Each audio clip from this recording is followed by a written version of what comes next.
Greetings. I guess we can start now.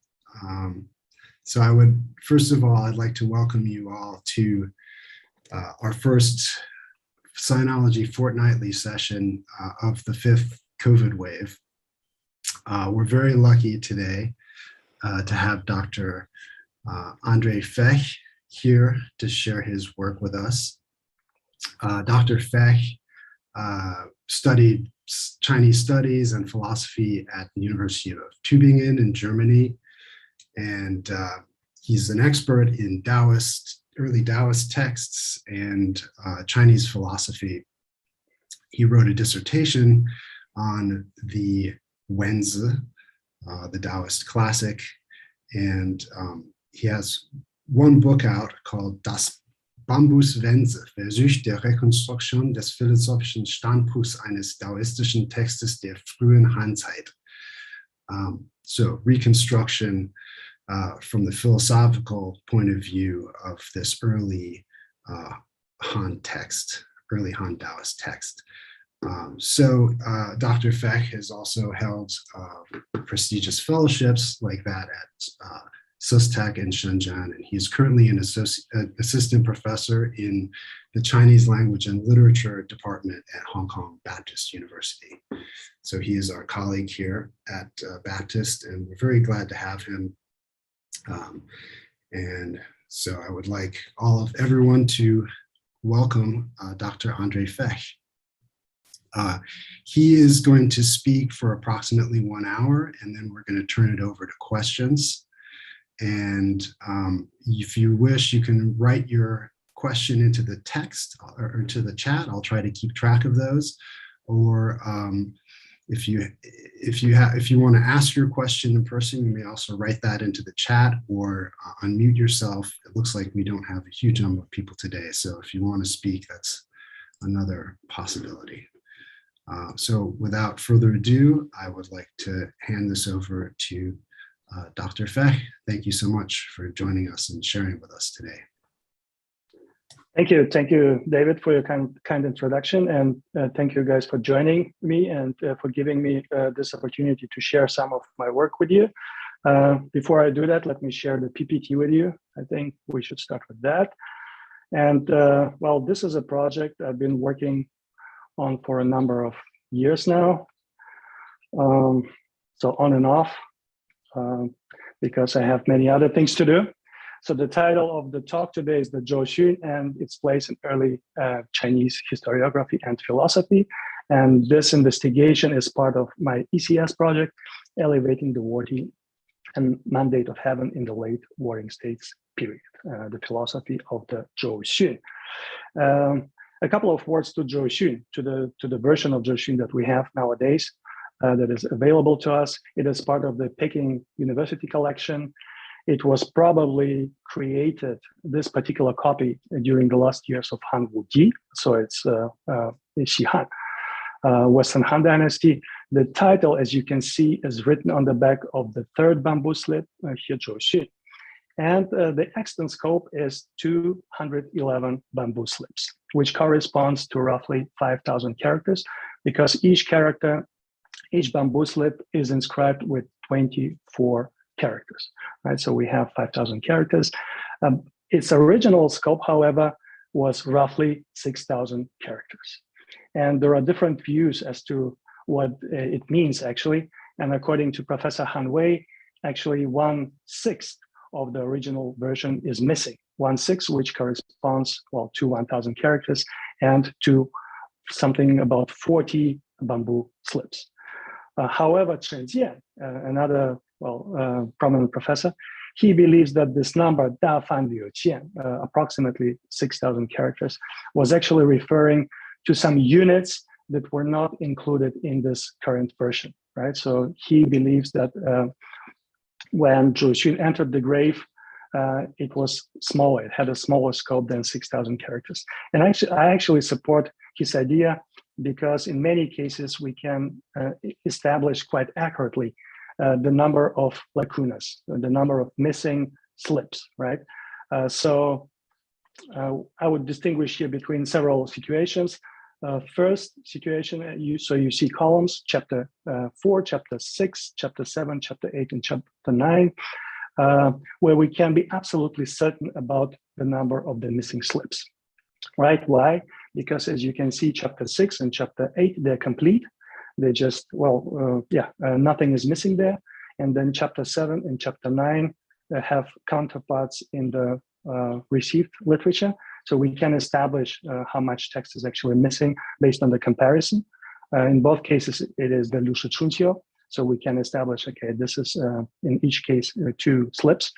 And then chapter 4, the introductory formula is missing, but the account, the story is complete.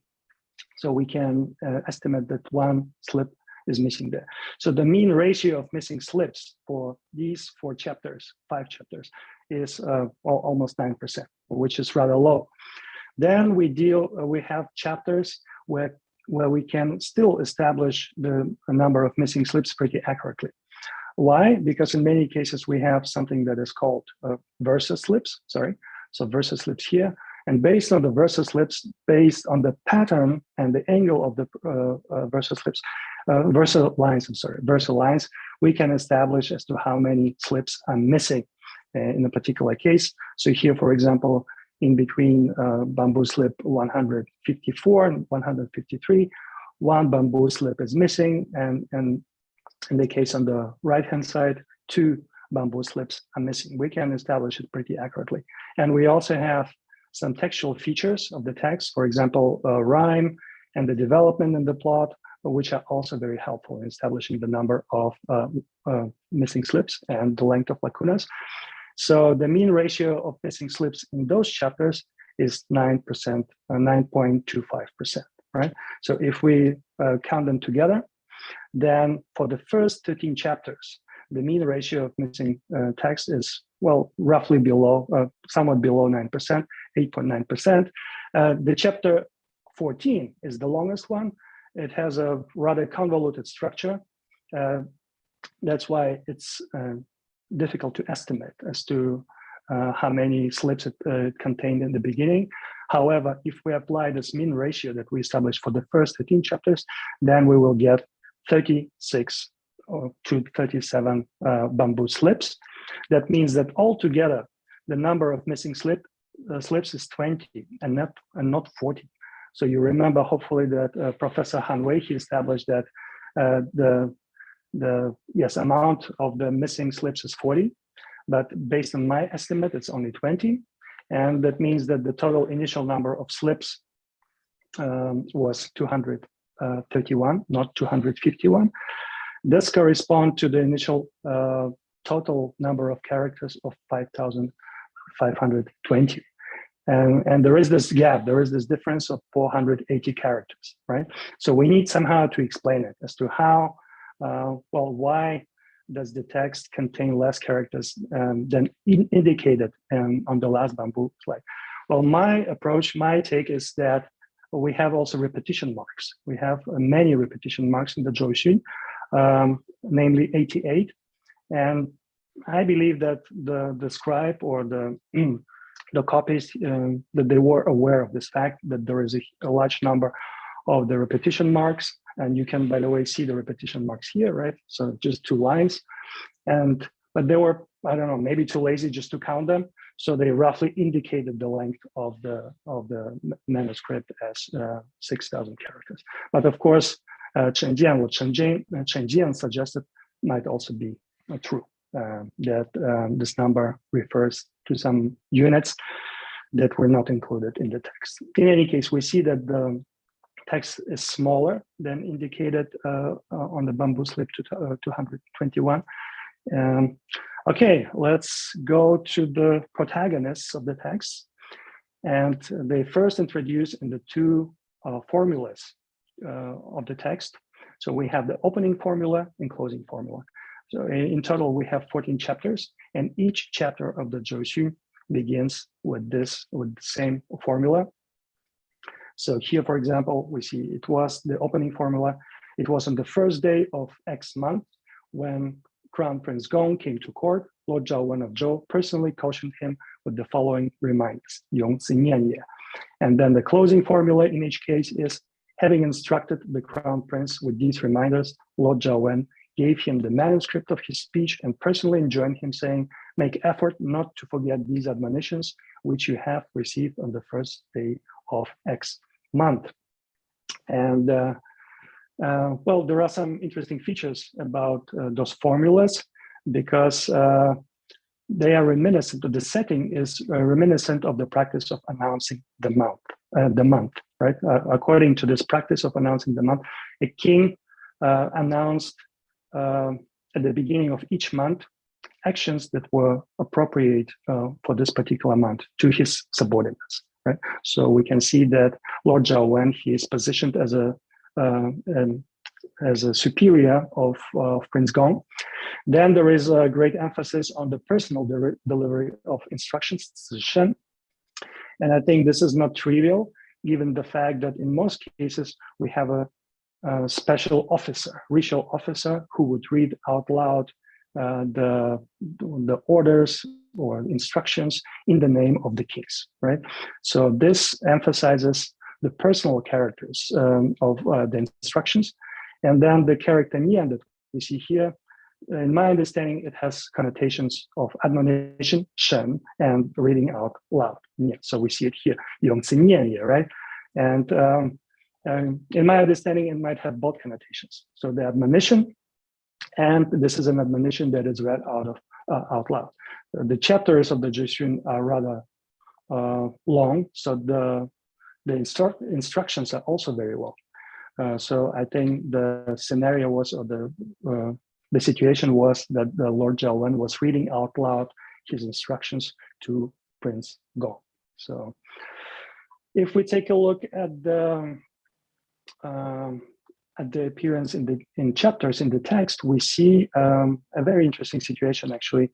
So according to the text of the Zhou Wen, Prince Gong, he dwelt in the city of Ru, whereas Lord Zhou Wen, he occupied the city of Chengzhou. And this is how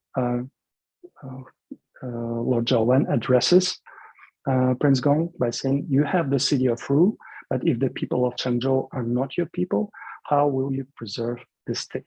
And the state here refers to, actually to, or probably to the Zhou Guo, to the Zhou state.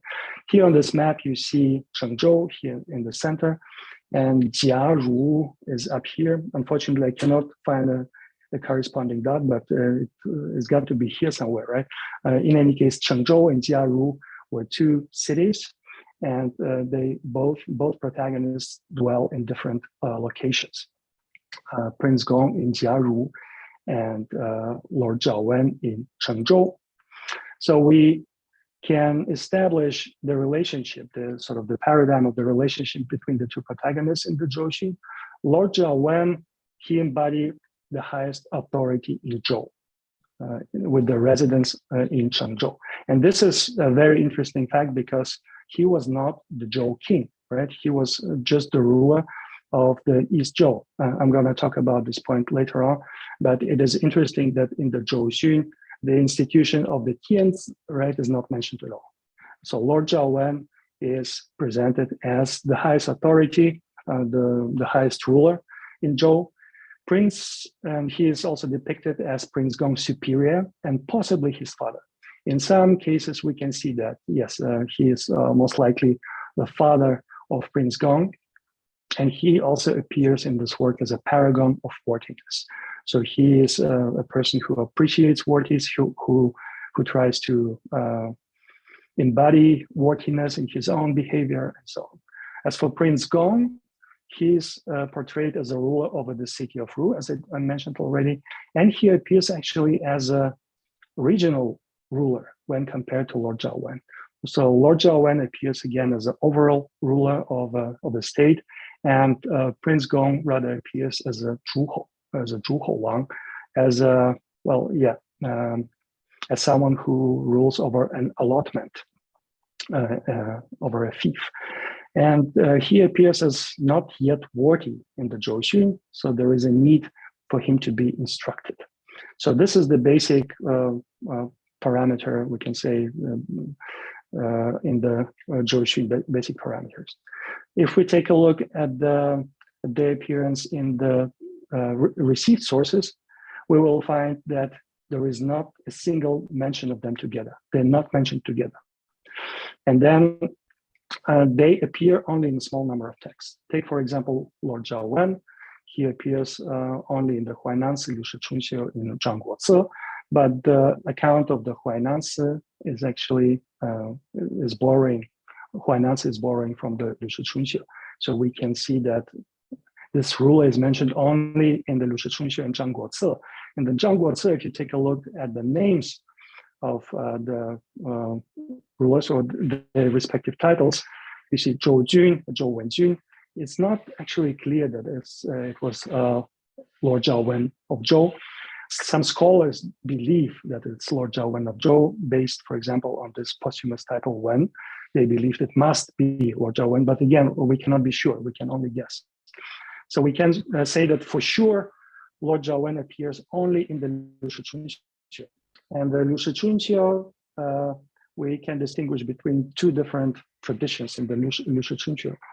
In one tradition, Lord Zhao Wen of Zhou is associated with the Du He, with the interlocutor Du He. In another tradition, or another strand, he is associated with Zhang Yi, the famous officer, the famous prime minister of the state of Qin, right?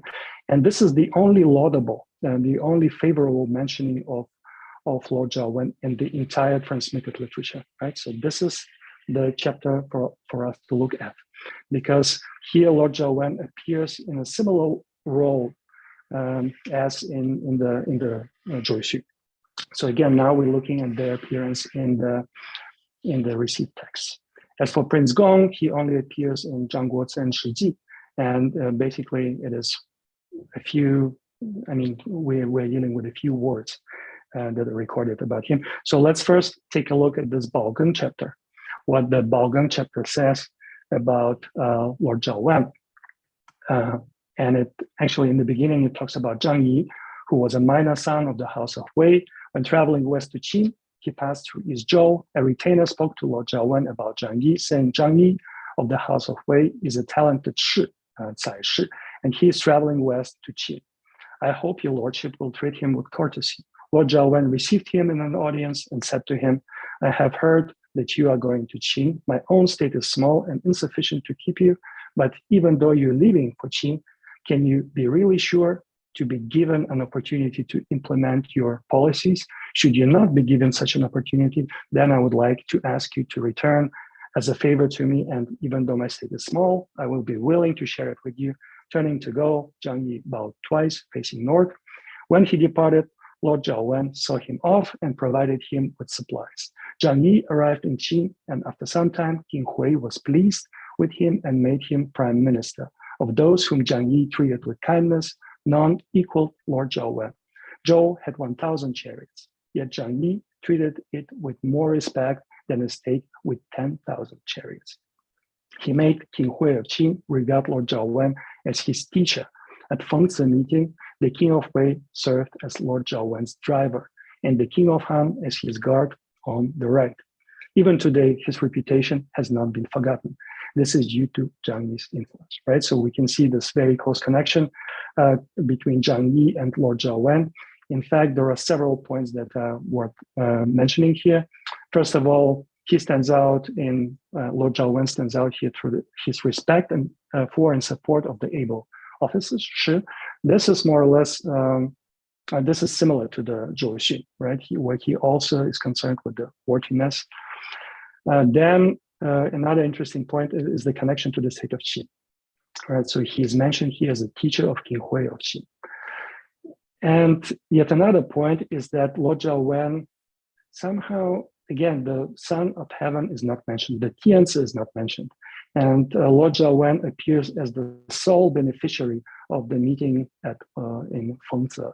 And we know from the Shiji that this meeting was organized actually to pay respects to the king of the Zhou, to the Tianzi, right, for granting the title of hegemon upon the Lord Xiao of Qin, right?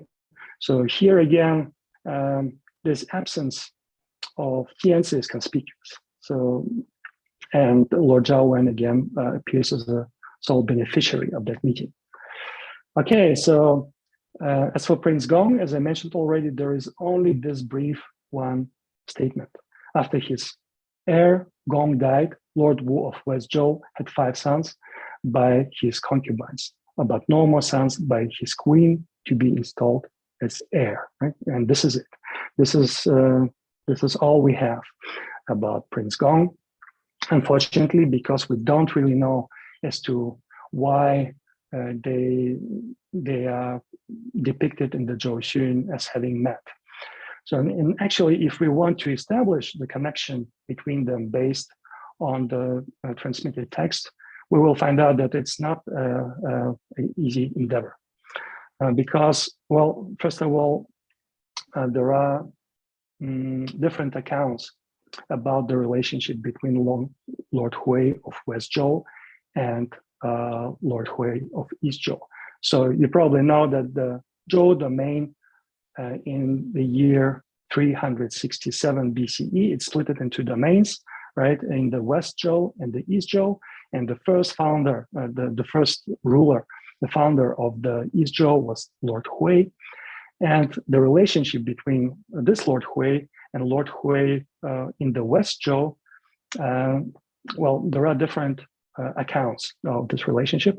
According to Shiji, they both Huis were father and son. According to Han Feizi, however, they were brothers. Right? So Lord Hui of East Zhou was the brother of Lord Hui of West Zhou.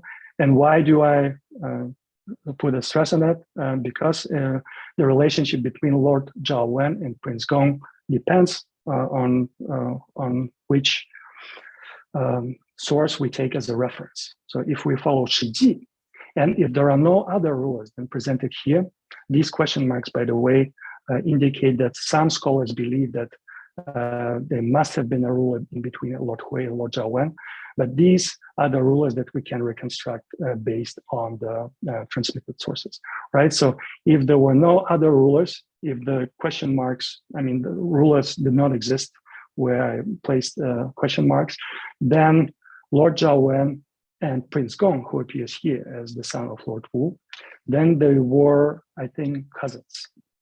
Then they were cousins. But if we follow Han Feizi, then the relationship between the Lord Zhao Wen and Prince Gong was that of uncle and nephew, and I think also once removed, something like that. So by no means were the father and son. It's impossible based on the. So if we assume that Prince Gong was really Prince Gong that was mentioned in the Zhou Xun, then the information that is presented in the Zhou Xun is not supported by the transmitted sources. And by the way, here we can also recognize as to why the Zhou kings or why Lord Zhao Wen was sometimes associated with Zhou kings, or why his image sort of merged together. He was presented as the Zhou king, because as you can see, after the foundation of the East Zhou, the first kings of they dwelt in the Chengzhou, which became the capital of East Zhou. So they effectively, the kings of the Zhou had no own land. So they were completely dependent on the rulers of the East Zhou. And the rulers of the East Zhou, they took advantage of the situation. They, sort of appropriated this authority, the highest authority of the Zhou kings to achieve their own political goals.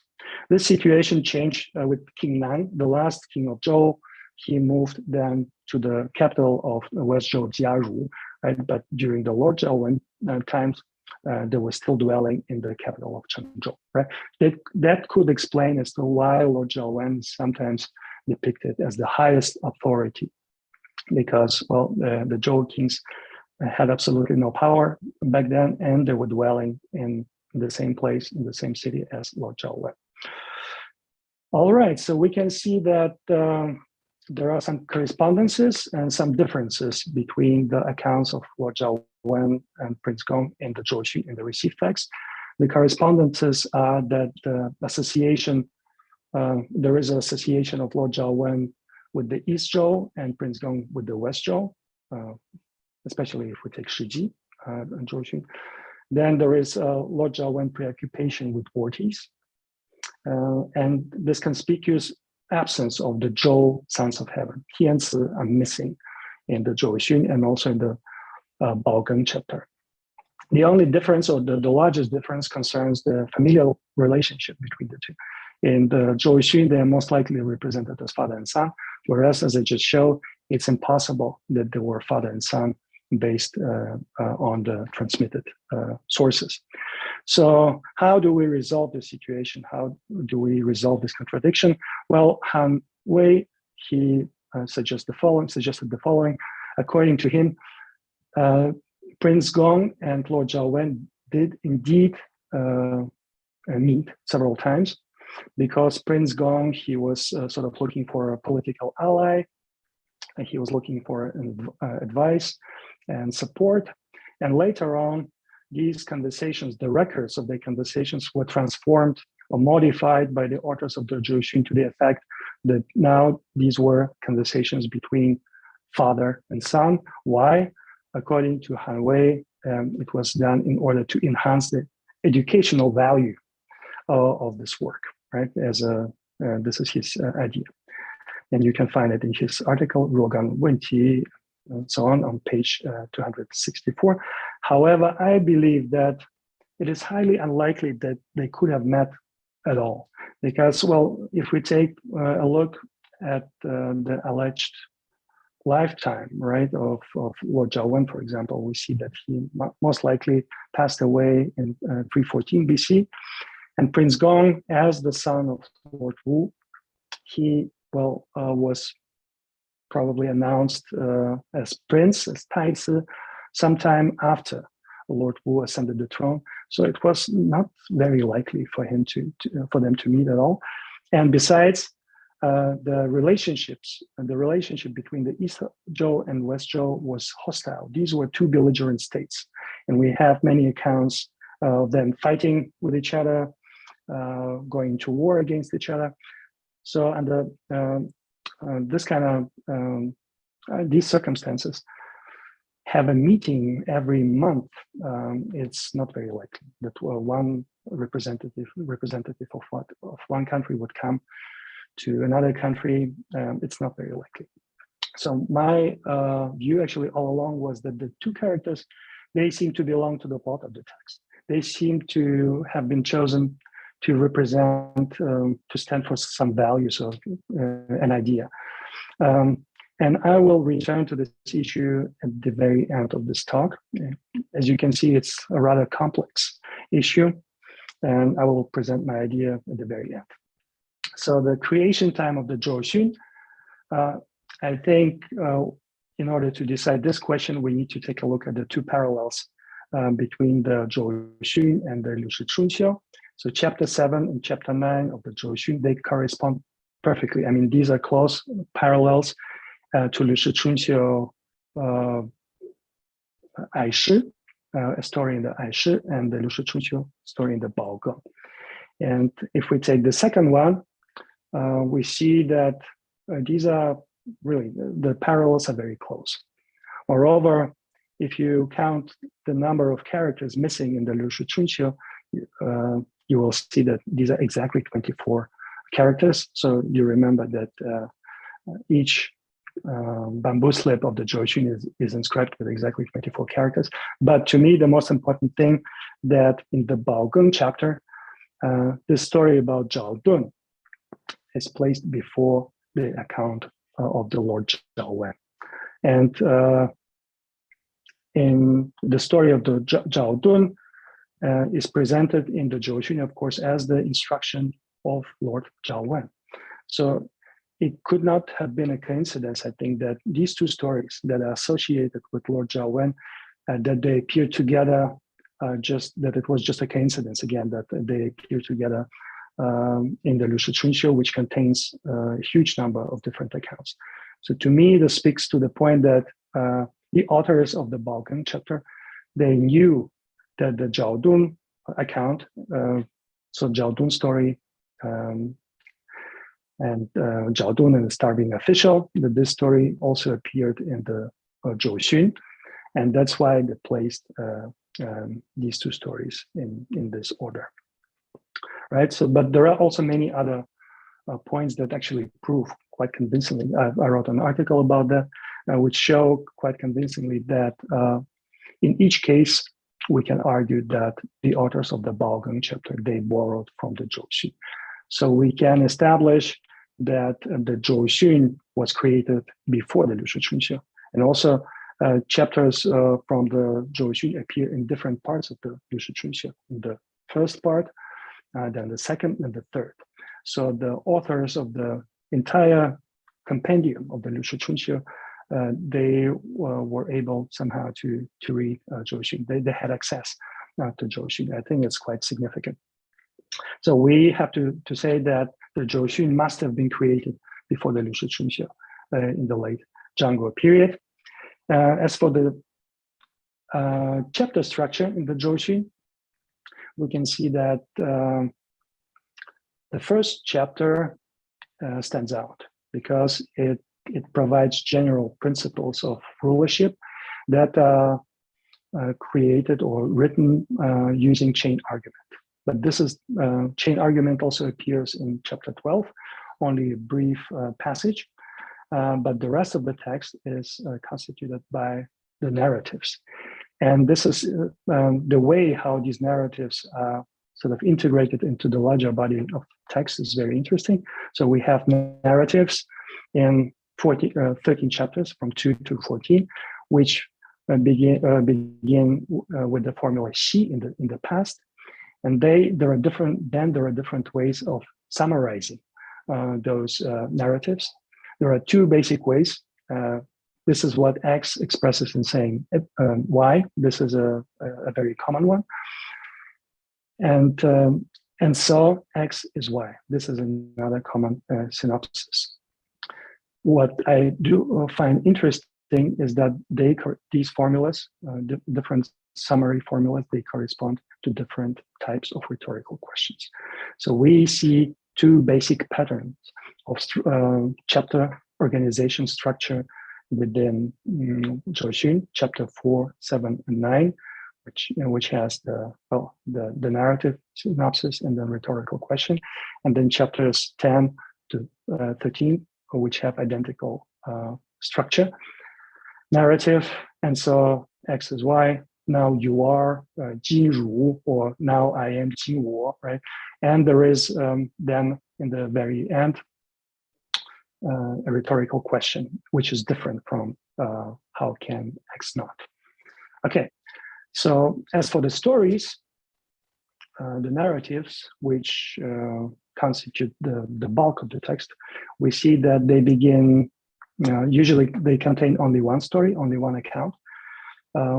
Two chapters stand out, chapter 2 and chapter 11, because they present events in an inverted chronological order. They begin, chapter 2 begins with Cheng Tang no Shang, and then it is followed by an account about Yu. And chapter 11 talks first about Luo Xian of Qin, and then presents an account about Yao, right? And in other cases, we have either only one account or an account that sort of presents events in the chronological order. Chapter number 14 stands out because it gives us a whole list of different rulers, and they are summarized as Liu Wang and Wu Bo. This is the list of 6 kings and the 5 hegemons. So is this list random? This arrangement of the characters random or not? If we take a look at the timeline of the events, it would at first glance, it would assume that yes, somehow this arrangement is a little random because we cannot really clearly recognize any chronological pattern. But if we take a look at individual states, then we see that there was indeed the chronological order was indeed playing a role in the organization of the text. For example, if we take the Zhou, the description of the Zhou dynasty, we see that chapter 3, chapter 12, they both talk about Zhou. First, it's King Wen and King Wu, then it's King Cheng, right? So there is so the order of the mentioning in the Zhou corresponds to the chronological order.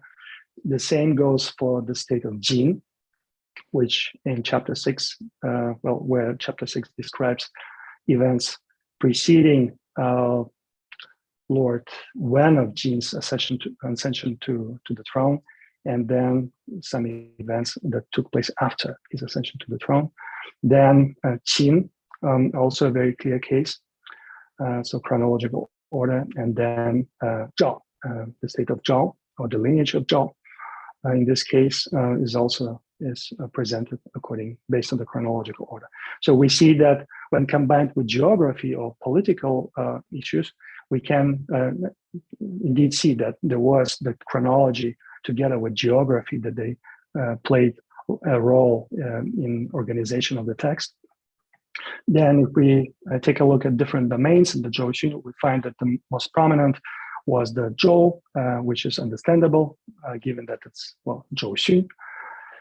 The second most prominent domain was Qin, and then we have Jin, Zhao.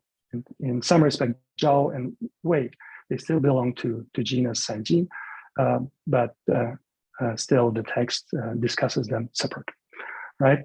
So Zhou and Qin are two most prominent domains. What is, I think, especially important is that we find symmetrical thematic arrangement of chapters. So this, I think, is the main principle of organizing the text. So chapter 1 and chapter 12, they both discuss the importance of ministers, Chen, right? So first chapter warns against ministers in a way that is really similar to the Han phase. And chapter 12, on the other hand, emphasizes the importance of Chen, giving the example of Guanzhong, right? Chapter 2 and chapter 11, they correspond in that because they talk about admonitions, strict admonitions directed at the designated heir apparents. So in the second chapter, it's Taijia who is being addressed. In the 11th chapter, it's, the successor of the Lord Xian of Qin.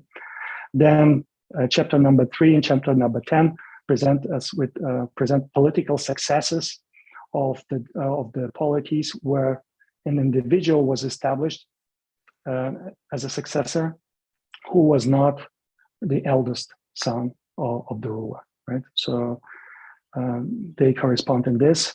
Then 5 and 9, chapters 5 and 9, they talk about, 5 and 8, they talk about annihilation of the states.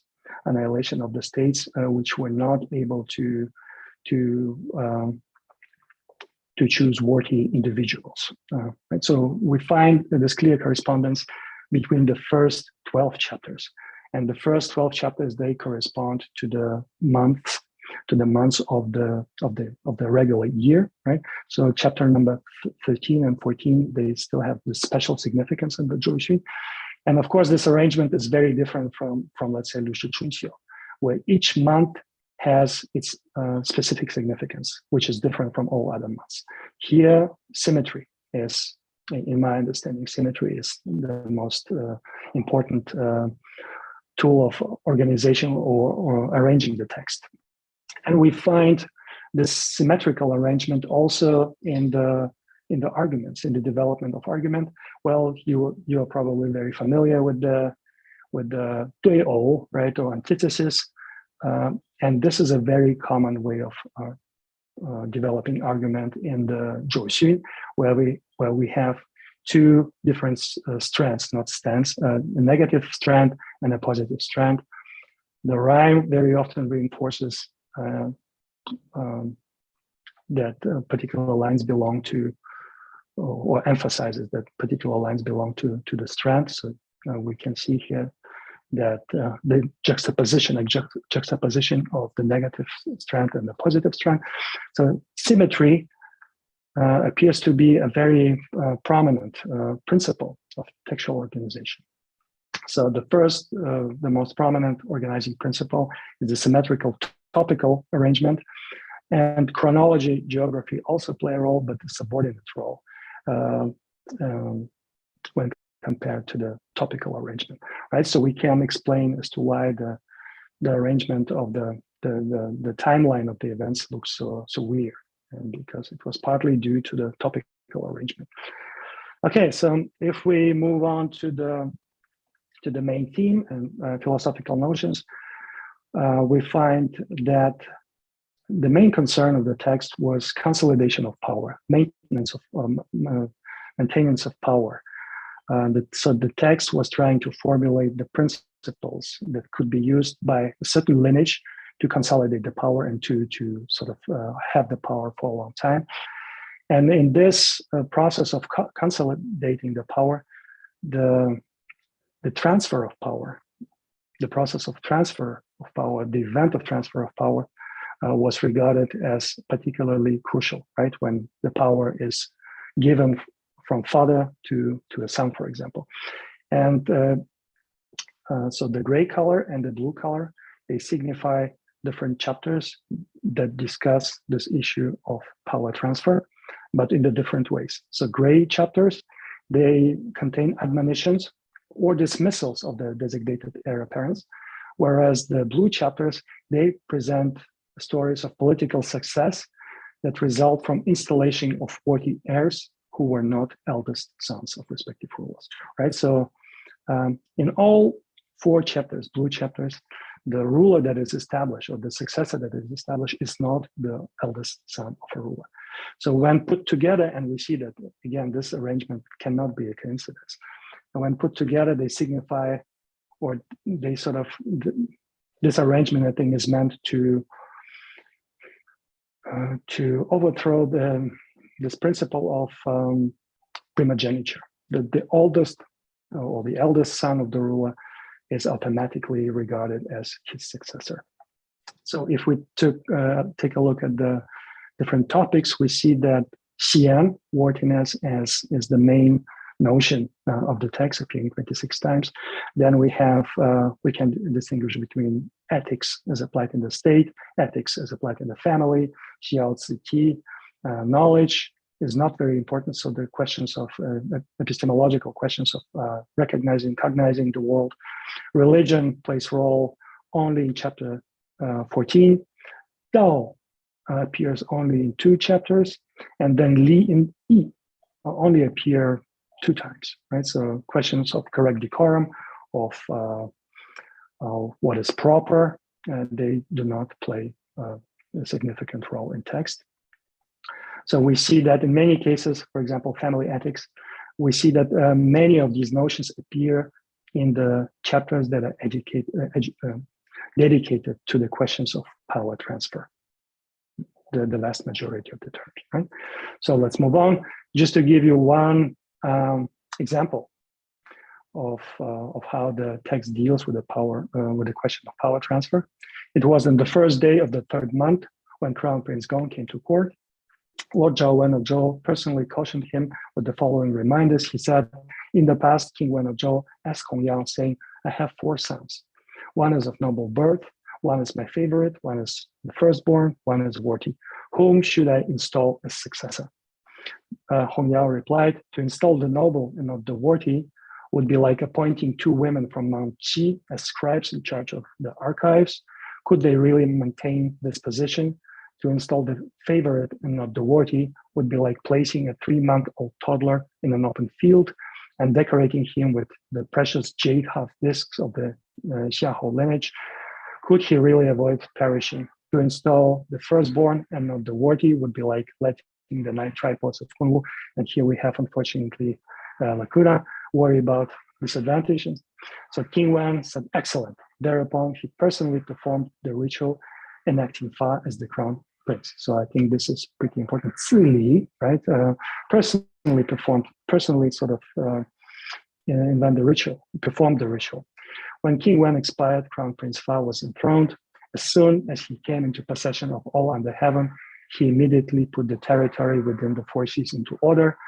Fa, in fact, his three brothers with territories even larger than the heartland of Zhou around Manqi that he possessed. When later generations heard about this, there were none who did not praise the sagacity of King Wen. Everyone believed that King Wen excelled at establishing his successor and knew whom to entrust with the responsibility of the country. And so, if a son is entrusted with a domain and is able to preserve it, then he will reflect fame back upon his parents. But if, when given a country, he loses it, a domain, then he not only ruins the domain, he also harms his predecessors. How can a person succeeding the ruler of a domain not endeavor to be filially pious and cautious about himself? And then the closing formula. Right? So there are several idiosyncrasies in this account. First of all, there is a mentioning of an elder brother of the King Wen. And it's interesting that such a brother apparently existed. Many texts mention this brother, elder brother of King Wen, but not the Shiji Zhou Benji and not Zhou Zhuang. Right? So this brother is not mentioned. Then interesting implication is that the Fa, future King Wu, was apparently of a less noble maternal lineage than his siblings, although that was not the case, it was not true. Then another interesting implication is the Duke of Zhou was not worthy, right? Fa was worthy. Then important implication is the rule of primogeniture is neglected, is rejected.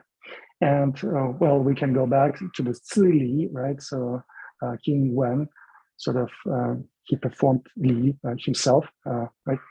So he neglected actually the Li, the order that distinguishes or establishes the rules of succession. Then, even more important is the absence of the idea of the mandate of heaven, Tianmi.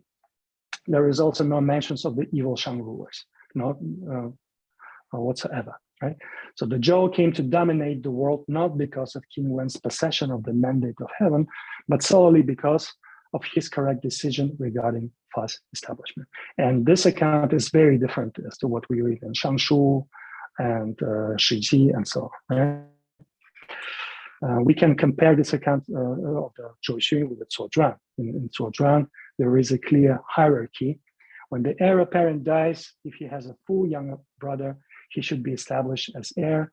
If not, then the oldest among Lord's sons should be established. If the sons are of the same age, the worthy is chosen.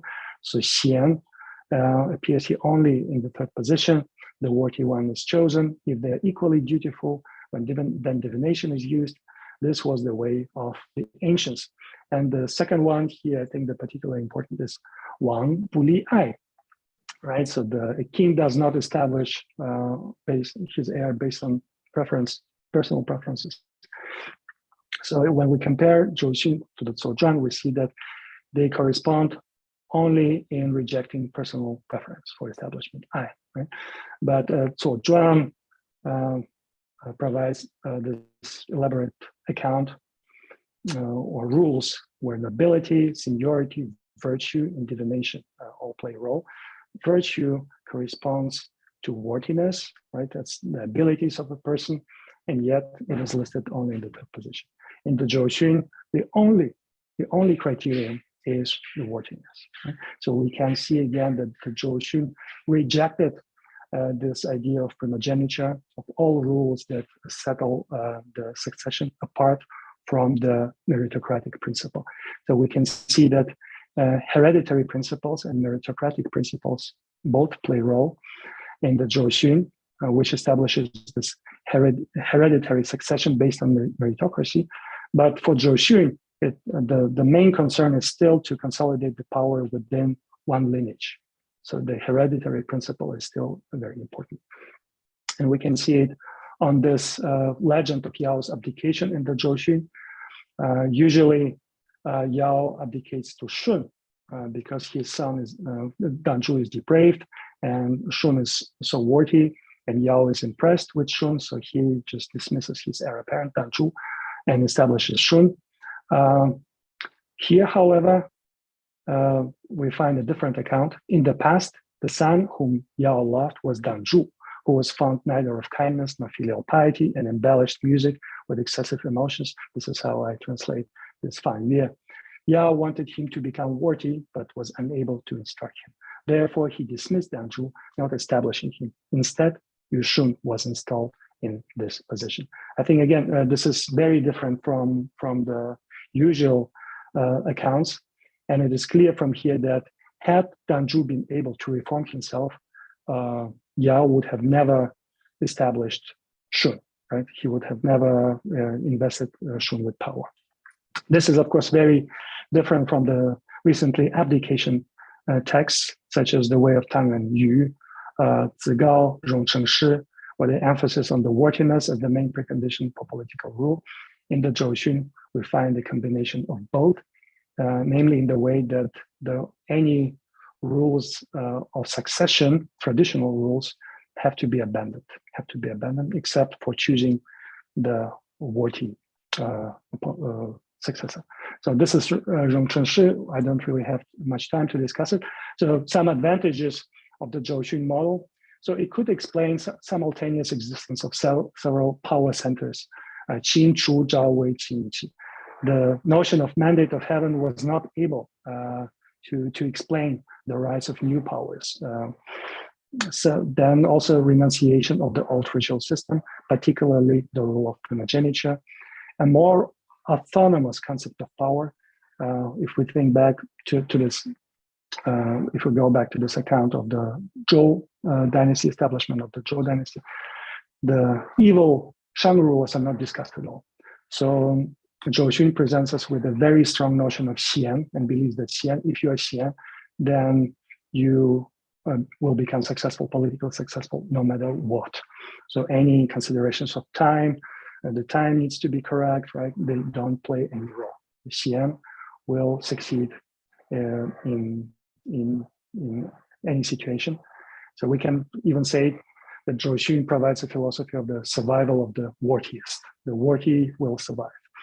And this theory can also account for the existence and success of hereditary dynasties. And the abdication text, they were not able to explain as to why hereditary dynasties were able, managed to exist for a long time and existed quite successfully. Were quite successful. Then I don't have really much time to dwell on this issue, but I think there are very interesting parallels between Zhou and the Zuozhuan. And in many cases, we can claim that Zhou, the authors of the Zhou, they were using the examples of the Zuozhuan. They were not directly borrowing from the Zuozhuan, but in many ways, they were influenced by the Zuozhuan. For example, there are the quotation of same signature lines from the Shijing. So we have 4 cases where the line in the Shijing, or from the Shijing, appears only in the Zuozhuan and the Zhou. In one case, we have 2 signature lines that are arranged in the same order. The same combination is used in one story. Then systematic use of proverbs is also characteristic only of the Zhou and Zuozhuan. Then they employ the same citation techniques. And then similarly critical view of human sacrifices in the state of Qin. So you might know that according to the Qin, this practice of human sacrifice was the main hindrance for the development of the Qin dynasty. So here we have Jun Si Shi, Zhi Qin Zhi, Bu Fu Dong Zheng Ye, right? The nobleman by means of this knew that Qin would not march east again, right? So they predicted the fall or decline of the Qin dynasty because, according to the authors of the Zuozhuan, by implementing this practice of human sacrifice, the rulers of the Qin Guo, or of the state of Qin, they were sort of neglectful of the good people, wasteful of the people.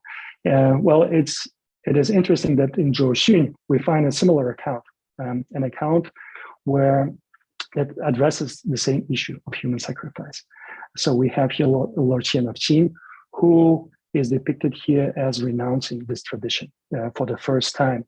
And I think that this is quite important. I think this story might have been formulated with the Zuozhuan in mind.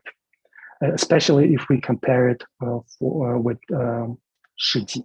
In the Shiji, the abolishment of this human sacrifice practice is noted only in one sentence. This first year, Xian prohibited burying people alive with the dead, but in the Zhou we have the whole account actually dealing with that. So why did it happen? I think it was because the authors of the Zhou knew that in the Zuozhuan, human sacrifice was the main impediment, or was regarded as the main impediment for the development of Qin. So they developed sort of their account to explain as to why the Qin could rise during the 4th and 5th centuries BC. And according to the Zhou Xun, it was the fact that they abandoned this practice of human sacrifice. So interestingly, they were not talking about the reforms of Shangyang or something, right? No, they were discussing the changes in the Qin from this moral perspective. And this was, according to the Zhou Xun, the main event that changed the future, or that facilitated this rise of the Qin dynasty. So I'm almost done. I have, I think, 4 more slides. So just to recapitulate, main themes and philosophical affiliation of the Zhou Xun. This is a debated question. So a kind of magnanimous treatment of the people, and this point I think is common to so many texts in Chinese philosophy. Then display of filial piety towards parents and elderly, and I think this particular point was influenced by the abdication legends, because Shun, as the paragon of abdication, he was famous foremost for his xiao, for his filial piety. So his xian, his worthiness consisted in his piety. Then use of secretiveness and deception towards minister. However, it appears only in chapter 1, and it's very reminiscent of Han-Fei's techniques of power consolidation. So we have to conclude that the Zhou Xun is an eclectic text that gathers or draws on many different traditions, and that does not really care about the end result. I mean, some accounts are contradictory, because how can you claim that ruler should be benevolent, Zhen, and at the same time that the ruler should be deceptive towards his subordinates, right? So we have this mention of a text that is called Zhou Xun in the Taoism section in the Hanshu Yuanzhi. Zhou Xun, 40 篇, 14 chapters. And I think, yes, and there is also a comment recorded by Yan Shigu and from Liu Xiang's Bielu, saying that 人间小书其言属薄, right? So Liu Xiang probably criticized this book for being bo, rather shallow, right? And su, maybe vulgar, right? And based on this fact, that a text Zhou Xun in 14 chapters appears in Hanshu Yuanzhi, it indeed seems very likely that the recently discovered Zhou Xun and the work mentioned in the Hanshu are one and the same book. The chance that there is just a mere coincidence is I think, is really low, right? Therefore, most scholars regard the Zhou Xun as a representative of Taoism, or more specifically, Huanglao Taoism. So most scholars, especially in China, nowadays, they say that it's a Taoist text or Huanglao text. However, given that apparent absence of specifically Taoist nomenclature in the Zhou Xun, given this apparent absence, it is not clear why Liu Xiang, Liu Xin, Banggu, they labeled this work as Taoism. So Tao, I mentioned it in the table, appears only once, or only 5 times. And there is no cosmological notion of the Tao. So Tao is just the correct way of acting. So that this cosmological notion of Tao is missing, as of course, makes this work being a Taoist text highly suspicious, this idea. And then Huanglao philosophy usually established two different ways of handling the subordinates, or two basic policies, right? The one that is associated with spring and summer, and the one that is associated with, this is the kind policies implemented in spring and summer, and more strict policies implemented in autumn and wintertime. During the winter times, we don't find any traces of it in the Zhou. Moreover, the quotations of shi, shu are very uncommon for Taoist works, right? So it is really questionable as to why, it's not clear as to why Liu Xiang. I also agree that Zhou with 14 chapters, they must meant more or less the same work, similar work. However, I still don't understand as to why they label it as Taoist work. But in any case, in the Taoist section, we find some works that are not very Taoist. They miss this Taoist flavor, right? So maybe there was a legend about Lord Zhao Wen somehow involved with some foundational figures of Taoism. We don't know. So in any case, it is not clear why Liu Xiang labeled this work as Taoist. So I believe we should refrain from using the Zhou to make general statements about the characteristics of the Taoist school in the pre-dynastic era.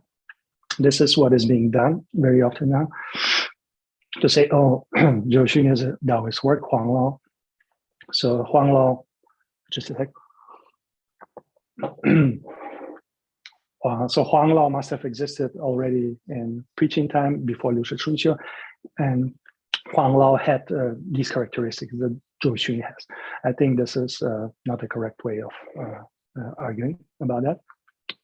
So revisiting the issue of protagonists from the perspective that we got.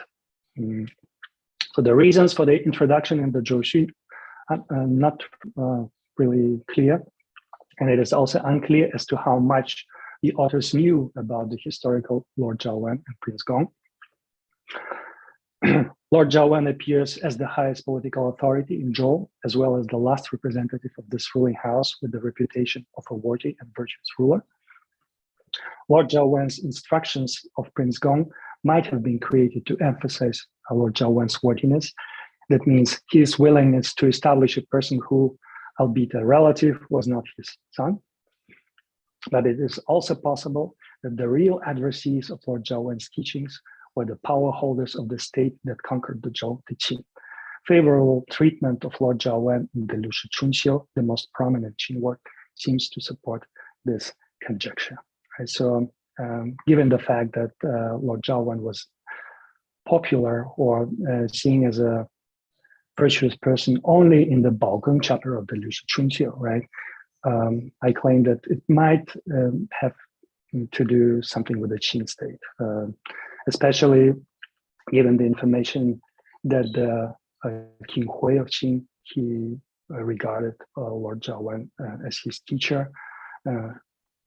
So yeah, it might be the case that this work was actually created in the Qin state, possibly somewhat prior to the Liu Shi Chunxiu. So this is it. Thank you so much. Great. Wow. Thank you so much, Andrej. Maybe, do you want to just unshare briefly so that we can sure. see your face and see everybody else? This was really very fascinating. Such a massive text of 300 slips and such rich connections to other transmitted texts. But I think maybe more striking than that is really just your analysis going from, the semantic structure and, the codicology, the physical manuscript, the semantic structure of the text, and these various organizing principles, and then into sort of philosophical outlook.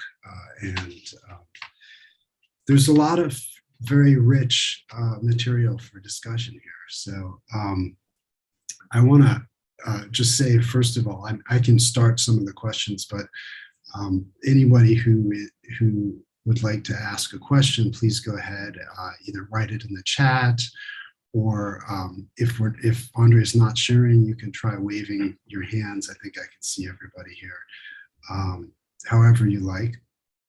But just to start off, maybe with one sort of, perhaps it's a sort of superficial thing, but just about the classification of this text and sort of what it may have meant to people in the Han.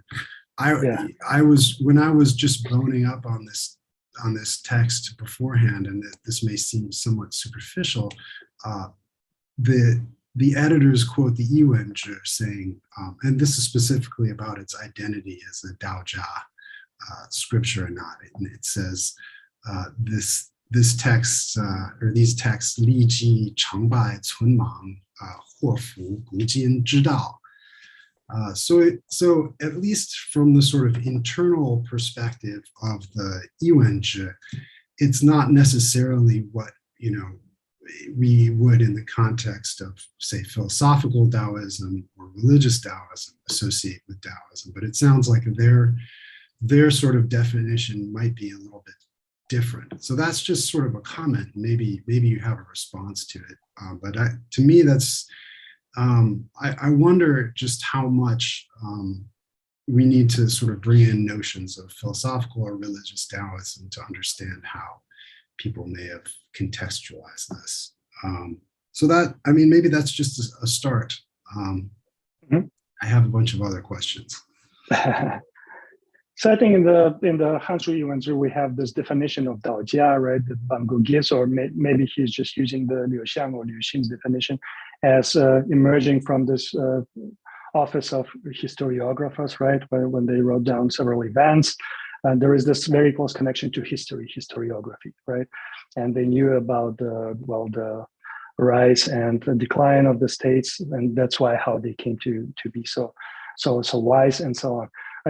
I don't think that it's really helpful to really discuss it, to discuss Zhou Xun in the terms of like Huanglao or the Daojia that became prominent really during the Han Dynasty, right? So to me, it's clear that Zhou Xun was a preaching text, and its authors might have not operated with the ideas of Daojia or Huanglao.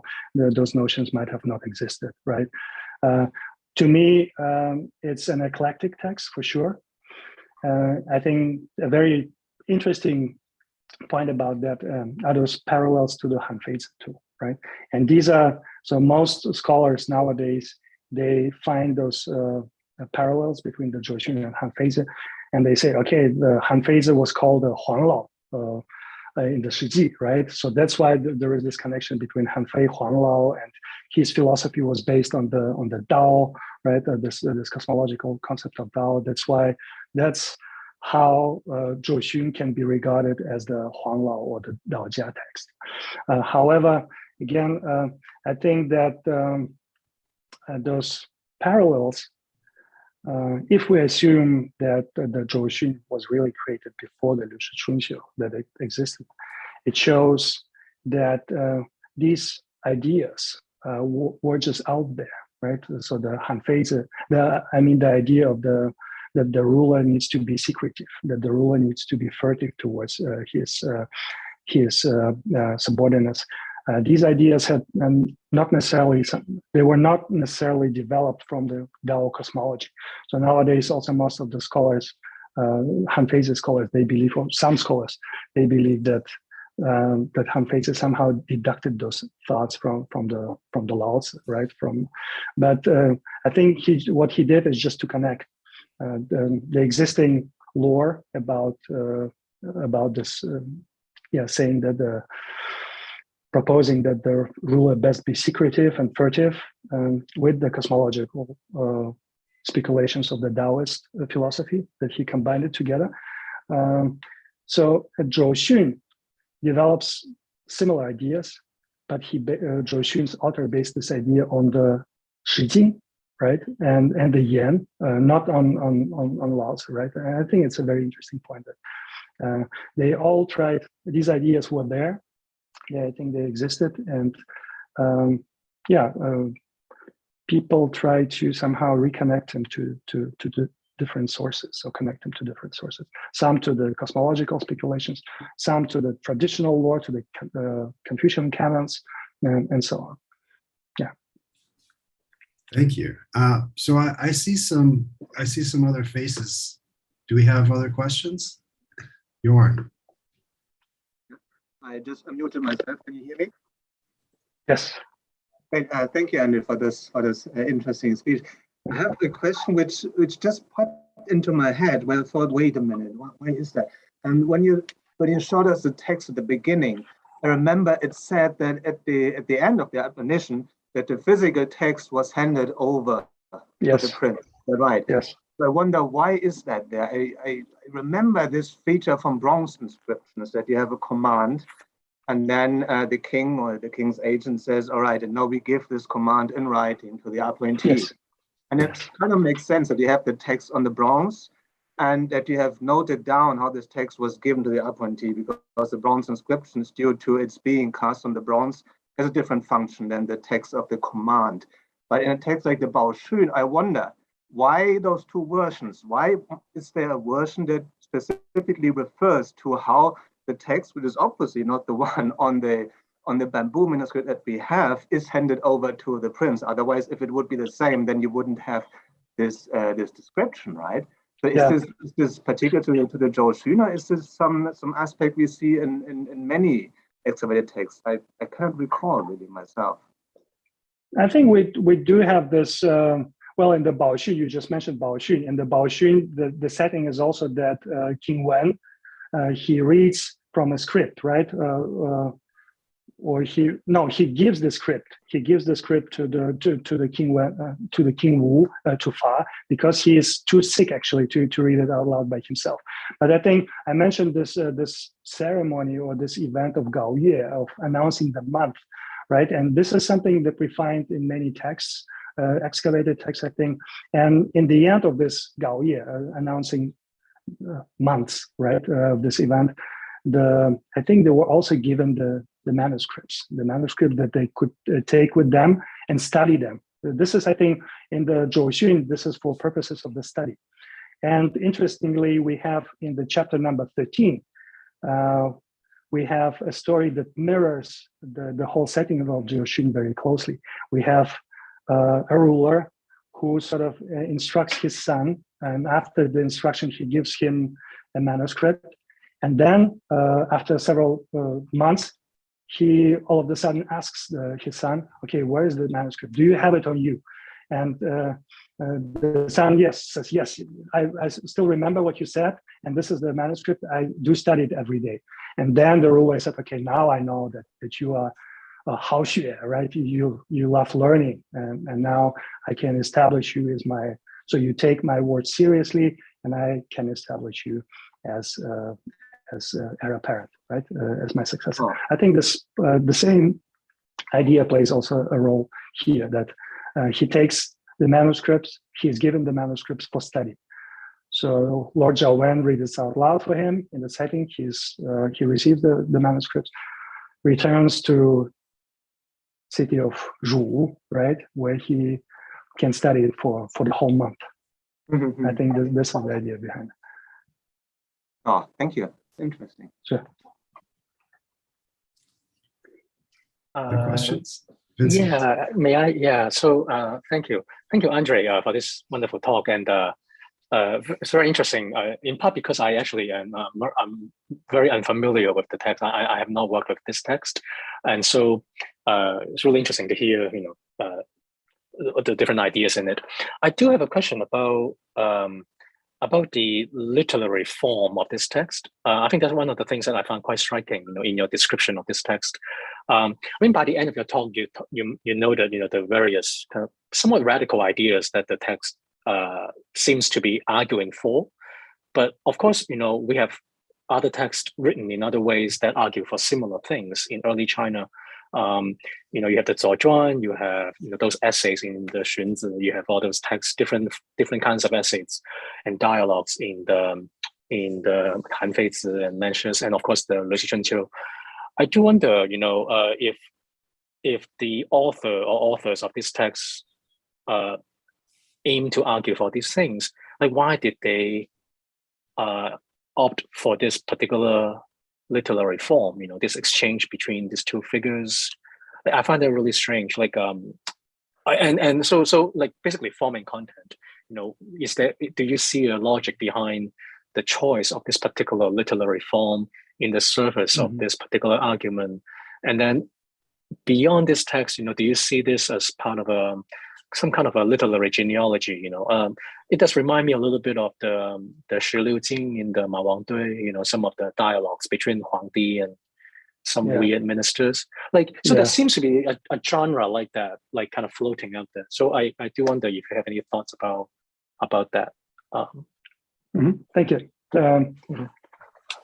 I think for the genre, it clearly positioned itself as belonging to the genre of shu, of the documents, right? And we know that the xun is one of the 6 kinds of shu, 6 forms of shu. And we also have for example, Bao Xun. I think it's Tsinghua Daxue, right? And we have a very similar account of King Wen instructing King Wu. So we have this instruction between a father figure and a son figure, and this xun that is taking place. We have, of course, also several xuns in the Shangshu, right? But I think there aren't that many xun that where a father instructs a son, right? We usually have, I don't know, Yi Yin instructs Tai Jia or something like that. So this choosing father, yes,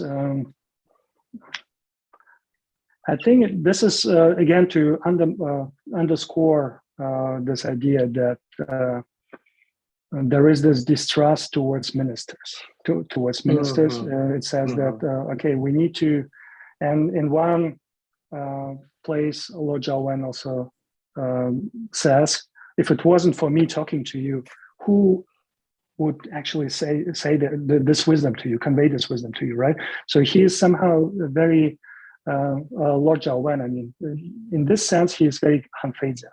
He distrusts ministers, and he wants because we know that there were teachers of successes, right? A Taifu and so on, right? And in this particular context, the ruler plays the role of the teacher.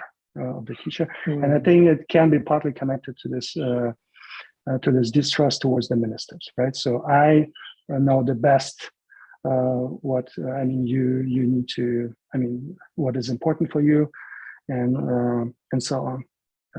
Yes, I think. Yeah, thank you. Yeah, I mean, in a way, that's like an inversion of the Mencius. Yes. Yes. Yeah. So it's actually quite the interesting. Mencius says that you cannot actually, that a father instructing a son would lead to a conflict between them, right? Because what happens if the son does not listen to the father, then there needs to be an argument between them, right?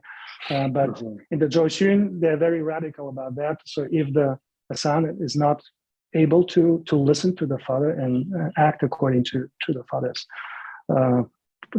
prescripts or words, then he's just abandoned. And I think that this,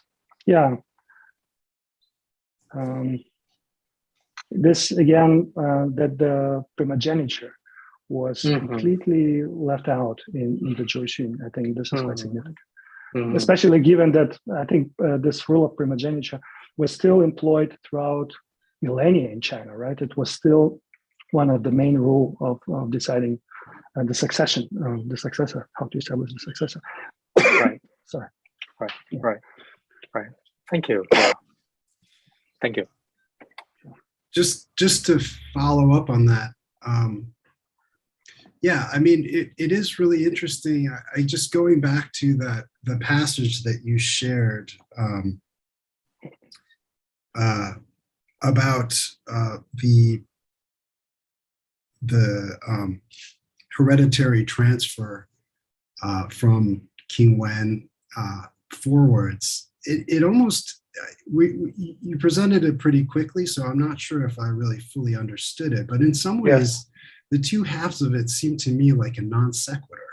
almost as if I'm going to present, first of all, as you just mentioned, this strange feature of, the king presenting this sort of remonstrance we would expect of a minister. And then on top of that, this sort of weird, what it seemed to be a non sequitur, where first I'm saying, well, hereditary transfer of power worked out well for these guys, but it was only because they got lucky.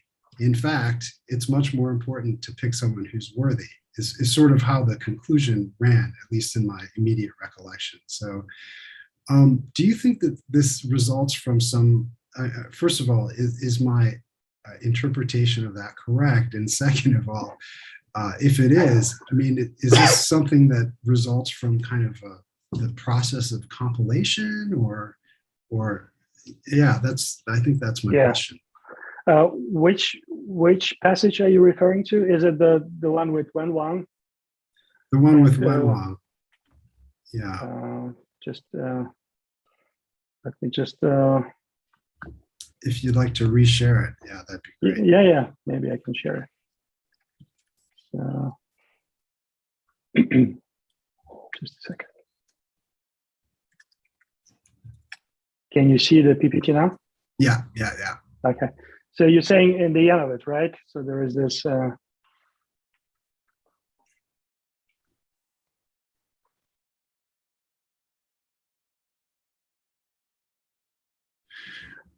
I think what the text wants to establish is this absolute certainty, right? So it is working with this very strong notion of xian, of the worthy, right?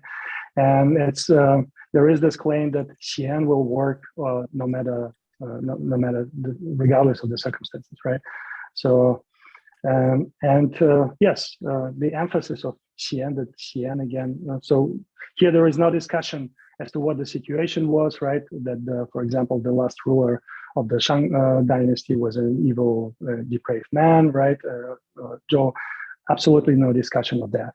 So the emphasis is solely on you put your faith into a worthy individual, you listen to your minister. So again, the treatment of the ministers is also not really consistent, rather inconsistent, right? So in the first chapter, the rulers warned against the ministers, that ministers always try to undermine the position of the ruler.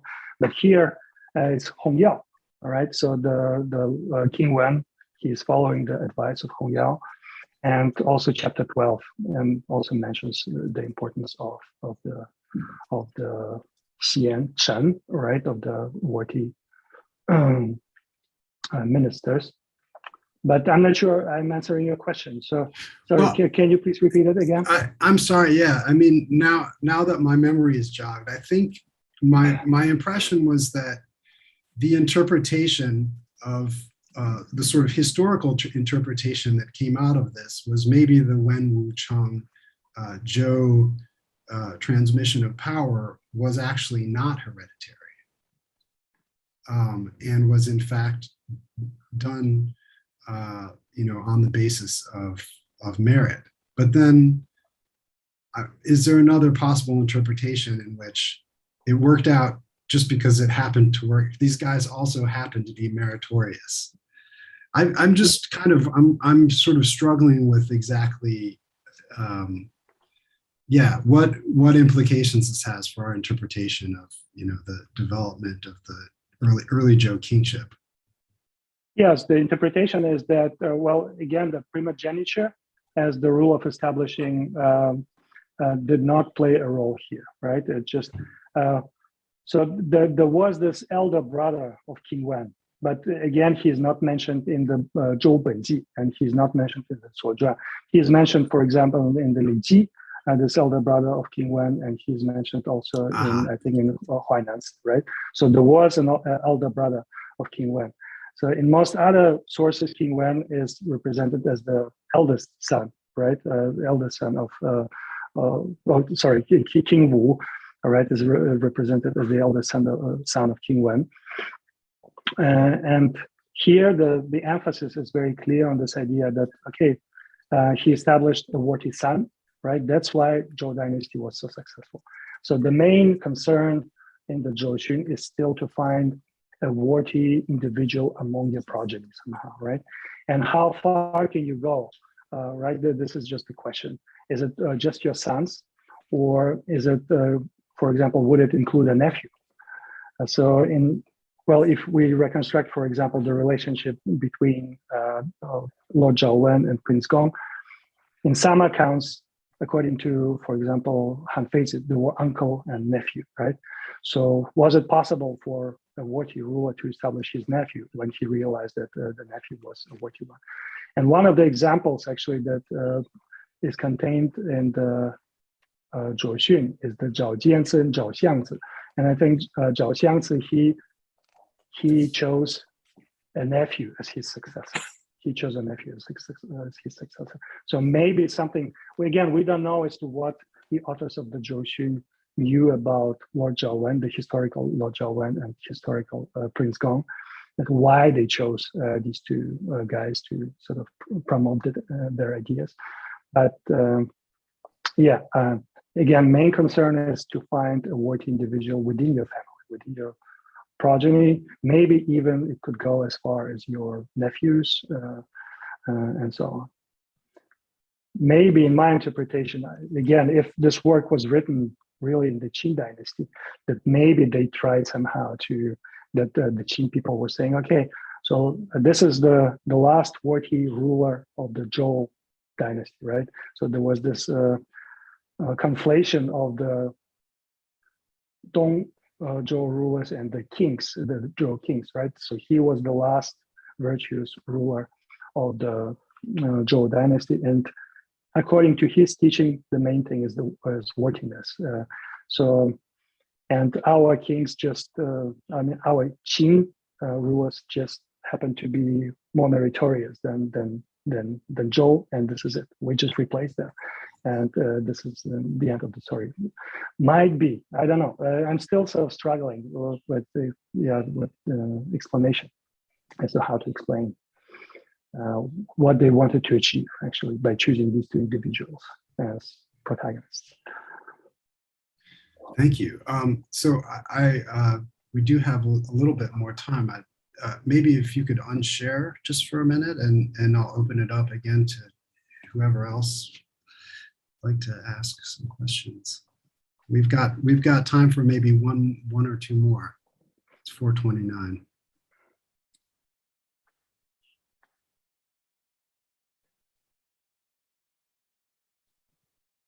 Not seeing much popping up in the chat here, but all right. I do just to follow up on one more question, and then we'll let people think of it. And maybe come up with a final one. But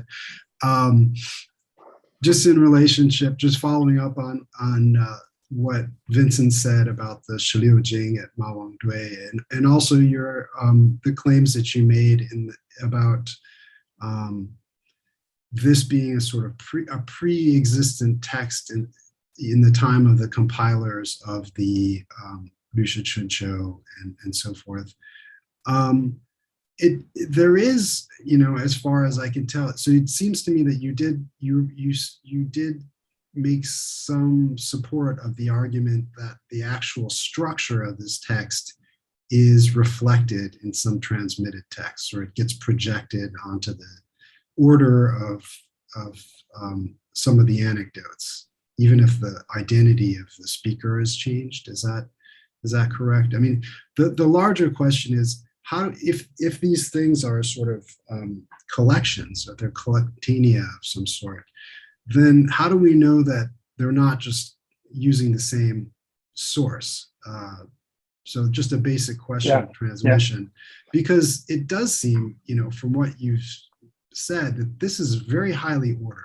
And that's sort of the connection that I would make to the Shiliu-Jing, is that you're taking things that don't have necessarily, maybe they're thematically similar, and you're projecting all sorts of organization, like sequential structure on them. Yeah. Yes, I think that in many cases we can be sure that the authors of the Zhou were themselves using some materials, right? So they did not create the materials themselves; they were just borrowing from another sources, right? And then they would frame it in a way that it would fit into this the whole structure, right, of Lord Zhou Wen instructing Prince Gong. But I think when we're talking about the Liu Shi Chunxiu and the Zhou Xun, right? They might have actually used the same source, but again, the fact that this story appears together with the story of the Zhou Xun. So we have hundreds and thousands of different stories in the Liu Shi Chunxiu, right? And that the Lord Zhou Wen appears in one text, and then we have another chapter, another text, another story adjacent to it. That is instruction of the Lord Zhou Wen in the Zhou Xun. To me, it's a clear fact that, okay, that they knew at least that this particular story also appeared in the Zhou Xun. And that's why they placed the story about Lord Zhou Wen after this Zhao Dun story, right? But still, of course, we can never exclude this possibility, rule out the possibility that they were using other sources. And I think that was a very common practice, right? A very common practice. And usually refrain. I don't refrain, I think, from establishing too strong connections between texts, because it just, in many cases, we cannot prove it, right? But I think this particular case, again, where it was put together in one chapter, the content of Lord Zhou Wen's teaching in the Zhou Xun, and then the account about Lord Zhou Wen. To me, it is an indicator that the authors of the Liu Shi Chunxiu, they knew at least that this story appears in the Zhou Xun.